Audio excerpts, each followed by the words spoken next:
नमस्कार दोस्तों, राधे राधे। आज मैं आपको ऋषि पंचमी की कथा सुनाती हूँ।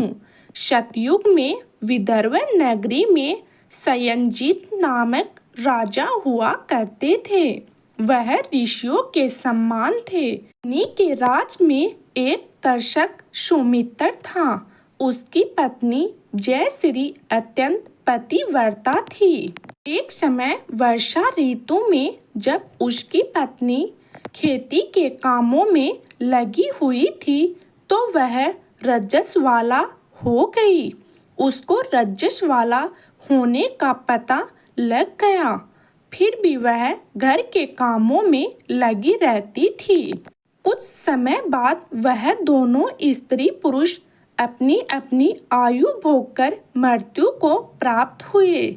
जयश्री तो कुतिया बनी और सुमित्र को रजस वाला स्त्री के संपर्क में आने के कारण बैल की योनि मिली। क्योंकि ऋषि दोष के अतिरिक्त इन दोनों का कोई अपराध नहीं था, इसी कारण इन दोनों को अपने पूर्व जन्म का समस्त विवरण याद रहा।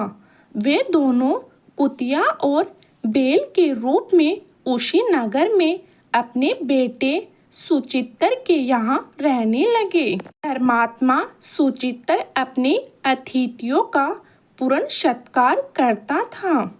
अपने पिता के श्राद्ध के दिन उसने अपने घर ब्राह्मणों को भोजन के लिए अनेक प्रकार के भोजन बनवाए। जब उसकी स्त्री किसी काम के लिए रसोई से बाहर गई हुई थी तो एक सर्प ने रसोई की खीर के बर्तन में विष विमन कर दिया। कुतिया के रूप में सुचित्र की माँ कुछ दूर से सब देख रही थी। पुत्र की बहू के आने पर उसने पुत्र को ब्रह्म हत्या के पाप से बचाने के लिए उस बर्तन में मुँह डाल दिया। सुचित्र की पत्नी चंद्रवती से कुतिया का यह कर्तव्य देखा न गया और उसने चूल्हे में से जलती लकड़ी निकालकर कुतिया को मारने लगी। बेचारी कुतिया मार खाकर इधर उधर भागने लगी। चौके में जो जूठन आदि बची रहती थी वह सब सुचित्र की बहू उस कुतिया को डाल देती थी, लेकिन क्रोध के कारण उसने वह भी बाहर फिकवा दिया। सब खाने का सामान फिकवा कर बर्तन साफ करके दोबारा खाना बनाकर ब्राह्मणों को खिलाया।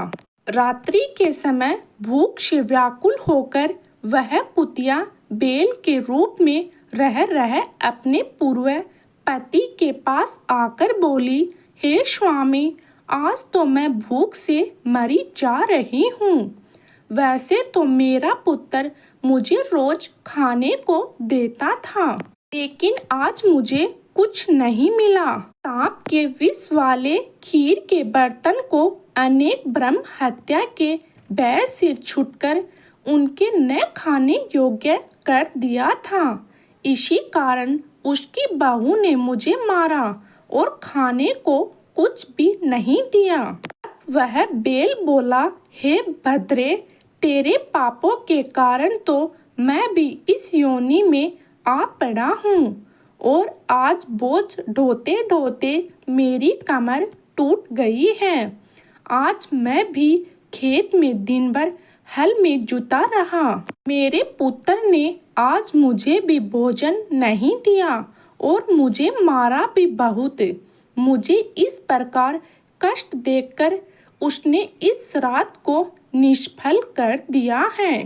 अपने माता पिता की इस बातों को सुचित्र सुन रहा था।